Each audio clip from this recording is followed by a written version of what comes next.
উম, একবার দৃশ্যটা কল্পনা করা যাক। হাতে একটা .44 উইনচেস্টার রাইফেল, হুম, একটা অদ্ভুত পরিস্থিতি। তাই না? সামনে বিশাল এক হাতি শান্তভাবে ঘাস খাচ্ছে, যে হাতিটা কিছুক্ষণ আগেই উন্মত্ত অবস্থায় একজনকে পা দিয়ে পিষে মেরেছে। আর ঠিক পেছনেই ২,০০০ মানুষের একটা বিশাল ভিড়। যারা একদম শ্বাস বন্ধ করে অপেক্ষা করছে কখন গুলিটা চলবে। ঠিক, মানে যিনি বন্দুক ধরে আছেন তিনি খুব ভালো করেই জানেন যে এই শান্ত হাতিটাকে মারা এখন সম্পূর্ণ অযৌক্তিক। কিন্তু তিনি যদি ফিরে যান, ওই ২,০০০ মানুষ তাকে নিয়ে হাসাহাসি করবে। হ্যাঁ, তাকে কাপুরুষ ভাববে। তো এরকম একটা দম বন্ধ করা পরিস্থিতিতে আসলে কি করার থাকে? নিজের ইচ্ছা বড়, নাকি পেছনে থাকা হাজারো মানুষের প্রত্যাশা? এই যে মানসিক টানাপোড়েন, মানে চরম একটা অসহায়ত্ব, এটাই হলো জর্জ অরওয়েলের ১৯৩৬ সালের বিখ্যাত প্রবন্ধ শুটি অ্যান এলিফ্যান্ট বা একটি হাতি শিকার এর একেবারে কেন্দ্রবিন্দু। একদম তাই। আর আজকের এই গভীর পর্যালোচনায় আমরা এই দৃশ্যটার ভেতরের স্তরগুলোই উন্মোচন করতে যাচ্ছি। মানে আমরা বোঝার চেষ্টা করব কিভাবে একটা হাতিকে গুলি করার মতো এই আপাত সাধারণ ঘটনা সাম্রাজ্যবাদের এক গভীর রূপক হয়ে ওঠে। এবং কিভাবে এটা খোদ শোষকের নিজেরই স্বাধীনতা হরণের একটা চূড়ান্ত প্রমাণ হিসেবে কাজ করে, সেটাও আমরা দেখব। হ্যাঁ, তো এই গভীর আলোচনার জন্য আমরা বেশ কিছু চমৎকার উৎস ঘেটেছি। লিটারেচার স্টোরিবোর্ড দ্যাটের সাহিত্যিক বিশ্লেষণ যেমন আছে, তেমনি ইভন জ্যাকুইলিন ডায়েকের একটা খুব গভীর একাডেমিক গবেষণাপত্র আমরা দেখেছি। পাশাপাশি গ্রেট সেভারের সারাংশ আর গেটস ফাউন্ডেশনের স্টাডি গাইডটাও খুব কাজে লেগেছে।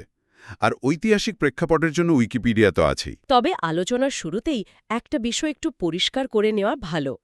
উৎসগুলোতে সে সময়ের ঔপনিবেশিক বাস্তবতা বা জাতিগত বিদ্বেষের কিছু কঠিন চিত্র উঠে এসেছে। অবশ্যই আমাদের উদ্দেশ্য কিন্তু এখানে কোনো নির্দিষ্ট রাজনৈতিক মতাদর্শের পক্ষ নেওয়া বা কাউকে বিচার করা নয়। একদমই না।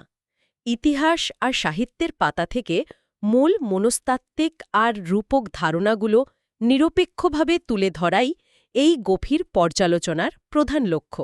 ঠিক। তো এই মনস্তাত্ত্বিক দ্বন্দ্বগুলো আসলেই চমকপ্রদ।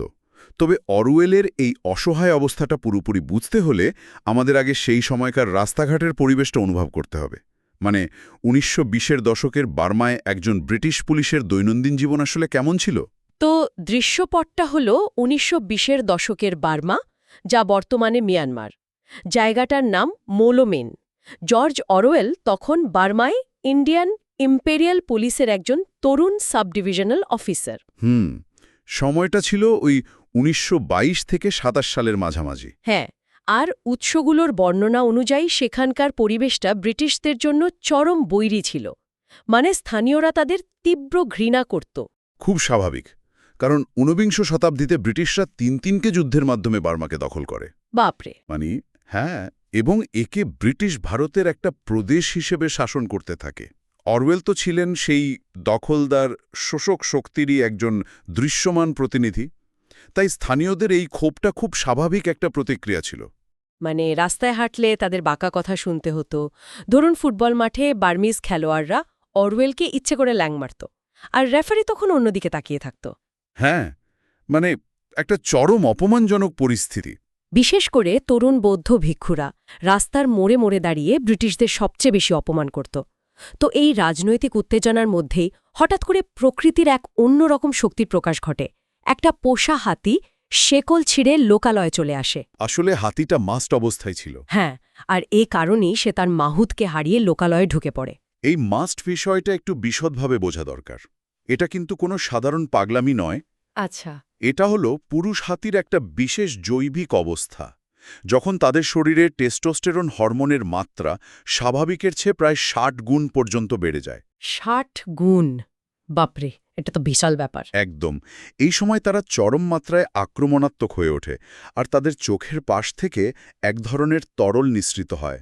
মানে এই অবস্থায় একটা হাতি হয়ে ওঠে প্রকৃতির এক অপ্রতিরোধ্য ধ্বংসাত্মক শক্তি। এবং সেই ধ্বংসলীলা সে শুরুও করে দেয়। মানে হাতিটা ঘরবাড়ি ভাঙে, একটা গরুকে মারে, ফলের দোকান তছনছ করে দেয়। কিন্তু সবচেয়ে ভয়াবহ ঘটনাটা ঘটে যখন হাতিটা একজন দ্রাবিড়ীয় কুলির মুখোমুখি হয়। হ্যাঁ, লোকটাকে পা দিয়ে পিষে নির্মমভাবে হত্যা করা হয়। অরওয়েল যখন ঘটনাস্থলে পৌঁছান তিনি দেখেন কুলিটির মৃতদেহ কাদার মধ্যে এমনভাবে পড়ে আছে যেন তার মুখমণ্ডলে এক অসহনীয় যন্ত্রণার ছাপ আটকে আছে। মানে চামড়া ছিলে যাওয়ার এক বীভৎস দৃশ্য। আর এই খবর পেয়েই তো অরওয়েল তার .44 উইনচেস্টার রাইফেলটা হাতে তুলে নেন। ঠিক। তবে তিনি কিন্তু এটা হাতি মারার জন্য আনেননি। এনেছিলেন আত্মরক্ষার জন্য বা শূন্যে গুলি ছুঁড়ে ভয় দেখানোর জন্য। কিন্তু ঘটনাস্থলে গিয়ে তিনি যে দৃশ্য দেখেন তা পুরো পরিস্থিতিটাকে উল্টে দেয়। স্টোরিবোর্ড দ্যাটের বিশ্লেষণ অনুযায়ী এটা সাহিত্যের ম্যান বনাম নেচার বা প্রকৃতির সাথে মানুষের দ্বন্দ্বের একটা ধ্রুপদী দৃশ্য হতে পারত। কিন্তু অরওয়েল দেখেন হাতির সেই বাস্তব অবস্থা বা উন্মত্ততা কেটে গেছে, সে এখন সম্পূর্ণ শান্ত। হ্যাঁ, একটা বিশাল নিরীহ প্রাণীর মতো সে শান্তভাবে ঘাস খাচ্ছে। ঠিক তাই, এখন আর প্রকৃতির সাথে কোনো দ্বন্দ্ব নেই, কিন্তু দ্বন্দ্বটা তখনই শুরু হয় অরওয়েলের পেছনে থাকা সেই 2000 মানুষের ভিড়ের কারণে। ঠিক আছে, চলুন বিষয়টা একটু ভেঙে দেখা যাক। অরওয়েলের অবস্থা এখানে অনেকটা এমন একজন অভিনেতার মতো যাকে জোর করে মঞ্চে ঠেলে দেওয়া হয়েছে। মানে তার কাছে কোনো স্ক্রিপ্ট নেই, তিনি অভিনয়টাও করতে চাইছেন না। কিন্তু সামনে থাকা বিশাল আর বৈরী দর্শক তার কাছে একটা নির্দিষ্ট পারফরম্যান্স আশা করছে। তারা চাইছে শ্বেতাঙ্গ জাদুকর তার জাদুকরী অস্ত্র দিয়ে দানবটাকে পরাস্ত করুক। একদম নিখুঁত একটা উপমা। মানে অরওয়েল জানেন, তিনি যদি এখন ফিরে যান তাহলে দর্শকরা তাকে নিয়ে হাসাহাসি করবে, তাকে দুর্বল ভাববে। একজন সাম্রাজ্যবাদী শাসকের কাছে দুর্বল প্রমাণিত হওয়ার চেয়ে বড় ভয় আর কিছু হতে পারে না। এই উপমাটা শুধু থিয়েটারের মঞ্চের জন্যই সত্যি নয়, এটা ঔপনিবেশিক মনস্তত্ত্বের একদম মূল ভিত্তি। গ্রেট সেভারের বিশ্লেষণে অরওয়েলের এই মানসিক অবস্থার কথা খুব স্পষ্টভাবে বলা হয়েছে। আচ্ছা। তাত্ত্বিকভাবে তিনি ব্রিটিশ সাম্রাজ্যবাদকে ঘৃণা করতেন এবং মনে মনে শোষিত বার্মিজদের প্রতি গভীর সহানুভূতিশীল ছিলেন। হ্যাঁ, তার লেখায় সেটা বোঝাও যায়। কিন্তু বাস্তবে যারা তাকে নিত্যদিন অপমান করত সেই স্থানীয়দের প্রতি তার তীব্র ক্ষোভও ছিল। একদিকে সাম্রাজ্যবাদের প্রতি ঘৃণা, অন্যদিকে স্থানীয়দের প্রতি রাগ, এই দুইয়ের মাঝখানে দাঁড়িয়ে তিনি বুঝতে পারেন যে হাতিটাকে মারা ছাড়া তার আর কোনো উপায় নেই। এই ভিড়ের চাপ কিভাবে অরওয়েলকে তার নিজের ইচ্ছার বিরুদ্ধে কাজ করতে বাধ্য করে তা আমাদের একটা বড় মনস্তাত্ত্বিক প্রশ্নের দিকে নিয়ে যায়। মানে ক্ষমতা আসলে কার হাতে? এখান থেকেই প্রবন্ধের সবচেয়ে শক্তিশালী উপলব্ধিটা সামনে আসে। অরওয়েল তার প্রবন্ধে লিখেছেন, যখন সাদা চামড়ার মানুষ স্বৈরাচারীতে পরিণত হয় তখন সে আসলে নিজের স্বাধীনতাকেই ধ্বংস করে। এটা এক বিশাল প্যারাডক্স। এটা আসলেই একটা যুগান্তকারী উপলব্ধি। অরওয়েল বুঝতে পারেন সাম্রাজ্যবাদের এই মুখোশ বা সাহেব হয়ে ওঠার বাধ্যবাধকতা তাকে একটা নিষ্প্রাণ পুতুলে পরিণত করেছে। ঠিক। তাকে এমন কিছু করতে বাধ্য করা হচ্ছে যা তিনি করতে চান না, শুধু এই কারণে যে শোষকদের সবসময় ক্ষমতাবান আর অবিচল দেখাতে হয়। সাম্রাজ্যবাদী ব্যবস্থা এমন একটা ফাঁদ যেখানে শোষক নিজেই নিজের তৈরি করা ভাবমূর্তির দাসে পরিণত হয়। এখানে আর্থিক আর যৌক্তিক দিকটাও কিন্তু প্রবলভাবে অরওয়েলের বিপক্ষে ছিল। মানে একটা জীবিত হাতির দাম সে সময় ছিল অন্তত 100 পাউন্ড, যা একটা বিশাল অঙ্ক। হ্যাঁ, অনেক বড় অঙ্ক। অরওয়েলের কাছে একটা নিরীহ ঠাকুমার মতো লাগছিল। একদম তাই। পরবর্তীতে বয়স্ক ব্রিটিশ অফিসাররাই সিদ্ধান্তকে সঠিক বললেও তরুণ অফিসাররা মনে করতেন একজন সামান্য কুলির জীবনের চেয়ে একটা হাতির দাম অনেক বেশি। কোনো দিক দিয়েই তাকে মারাটা যৌক্তিক ছিল না। কিন্তু যার হাতে বন্দুক রয়েছে, ক্ষমতা তো তারই থাকার কথা। হ্যাঁ, স্বাভাবিকভাবেই তাই মনে হয়। একজন সশস্ত্র পুলিশ অফিসার যার কাছে আইনি এবং ভৌত ক্ষমতা রয়েছে, সে কিভাবে নিরস্ত্র জনতার হাতের পুতুলে পরিণত হতে পারে? এখানে সবচেয়ে চমকপ্রদ বিষয়টা হল ক্ষমতার অদৃশ্য মনস্তত্ত্ব। আমরা যাকে হোয়াইট ম্যানস বার্ডেন বা শ্বেতাঙ্গদের সৃষ্টত্বের বোঝা বলি, এটা তারই এক নিখুঁত রূপ। আচ্ছা। লিচার্ডসের বিশ্লেষণে বলা হয়েছে ঔপনিবেশিক ক্ষমতা আসলে একটা মস্ত বড় বিভ্রম। শোষককে সবসময় শক্তিশালী, অবিচল আর ভয়হীন দেখাতে হয়। সে যদি মুহূর্তের জন্য দ্বিধা প্রকাশ করে তবে তার সেই শ্রেষ্ঠত্বের মুখোশ খসে পড়বে। বুঝতে পারছি। এ অবিচল দেখানোর চাপেই সে নিজের মানবিকতা, যুক্তি আর সিদ্ধান্ত নেওয়ার স্বাধীনতা চিরতরে হারিয়ে ফেলে। যখন কেউ অন্যকে শৃঙ্খলিত করে তখন সেও নিজেও সেই শৃঙ্খলের একটা অংশে পরিণত হয়। সে আর মানুষ থাকে না, সে হয়ে ওঠে একটা মেকানিজম বা যন্ত্রের অংশ। বাপ রে! আর এই মেকানিজমের ভয়াবহ পরিণতি গিয়ে পড়ে সেই নিরীহ হাতিটার ওপর। এখন প্রশ্ন আসে, সাহিত্যিক দৃষ্টিকোণ থেকে এই হাতিটা আসলে কিসের প্রতীক? খুব ভালো একটা পয়েন্ট। ইভন জেকুলিন ডাইকের গবেষণাপত্রে হাতির সাংস্কৃতিক আর জীববৈজ্ঞানিক দিক নিয়ে চমৎকার কিছু তথ্য রয়েছে। হাতি শক্তির প্রতীক, হিন্দু ও বৌদ্ধ ধর্মে সাদা হাতি পবিত্র এবং দেবতা গণেশ হাতির রূপ ধারণ করেন। হ্যাঁ, আর ইংরেজি প্রবাদেও হাতির নানা রূপ আছে, যেমন হোয়াইট এলিফ্যান্ট, বা যা লালন করা অত্যন্ত ব্যয়বহুল। ঠিক, অথবা এলিফ্যান্ট ইন দ্য রুম, মানে এমন এক সমস্যা যা সবাই দেখছে কিন্তু কেউ মুখ ফুটে বলছে না। হাতির এই বহুমুখী প্রতীকী অর্থ প্রবন্ধটিকে এক অনন্য মাত্রা দিয়েছে। হাতিটা একদিকে যেমন প্রকৃতির এক অসীম শক্তির প্রতীক, তেমনি অন্যদিকে সে শেকলে বাঁধা একটা পরাধীন প্রাণী, থাকার পর হঠাৎ বিদ্রোহী হয়ে ওঠে। কিন্তু হাতির মৃত্যুর দৃশ্যটা এটা অত্যন্ত মর্মান্তিক আর বিস্তারিত। অরওয়েল যখন গুলি করেন তখন হাতিটা সাথে সাথে মারা যায় না। এখান থেকে বিষয়টা আসলে সবচেয়ে বেশি আকর্ষণীয় হয়ে ওঠে। হ্যাঁ, দৃশ্যটা পড়া বেশ কঠিন। একদমই, কারণ এই মৃত্যু কোনো সাধারণ শিকারের দৃশ্য নয়। অরওয়েল যখন প্রথম ট্রিগার চাপলেন, প্রাণীটার শরীর যেন মুহূর্তের মধ্যে বয়সের ভারে নুয়ে পড়ল। এরপর অরওয়েল একের পর এক গুলি করতে থাকলেন। রক্ত বেরোচ্ছিল ঠিক লাল ভেলভেটের মতো। বাপরে! প্রাণীটা হাঁটু গেড়ে বসে পড়ল, কিন্তু তার মৃত্যু হতে প্রায় আধা ঘণ্টা সময় লেগেছিল। এই ধীর আর যন্ত্রণাদায়ক মৃত্যুর ভয়াবহতার কথা উল্লেখ করে সাহিত্য সমালোচকরা মনে করেন যে এটা শুধু একটা প্রাণীর মৃত্যু নয়। ঠিক ধরেছেন। এই ধীর মৃত্যুটা আসলে ব্রিটিশ সাম্রাজ্যে ধীরে ধীরে পচে যাওয়ার আর ভেঙে পড়ার এক নিখুঁত রূপক। সাম্রাজ্য হাতির মতোই, এত বিশাল যে এটা মাত্র একটা আঘাতেই মারা যায় না, এটা ধুকে ধুকে মরে। অরওয়েল বারবার গুলি করছেন, কিন্তু বিশাল প্রাণীটা কিছুতেই মরছে না। এটা যেন সেই ব্যর্থ ঔপনিবেশিক কাঁচামুড়ি চিত্র, যা রক্তক্ষরণের পরও জোর করে টিকে থাকার চেষ্টা করছে আর সবার সামনে নিজের দুর্বলতা প্রকাশ করে ফেলছে। হ্যাঁ, একটা চমৎকার প্রতীকী ব্যাপার। আবার ব্যক্তিগত দৃষ্টিকোণ থেকে দেখলে এই মৃত্যু যন্ত্রণা অরওয়েলের নিজের নৈতিক স্খলনেরও প্রতীক।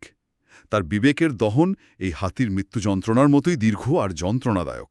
আর মজার ব্যাপার হলো, এই ঘটনার সত্যতা নিয়েও কিন্তু ইতিহাসবিদদের মধ্যে যথেষ্ট বিতর্ক রয়েছে। হ্যাঁ, সেটা তো আছেই। উইকিপিডিয়া আর ডাইক এর গবেষণাপত্র থেকে জানা যায়, বার্নার্ড ক্রিক এর মতো স্বনামধন্য জীবনীকাররা সন্দেহ প্রকাশ করেছেন ঘটনাটা সত্যিই ঘটেছিল কিনা, কারণ পুলিশের কোনো অফিসিয়াল রেকর্ডে এই ঘটনার উল্লেখ নেই।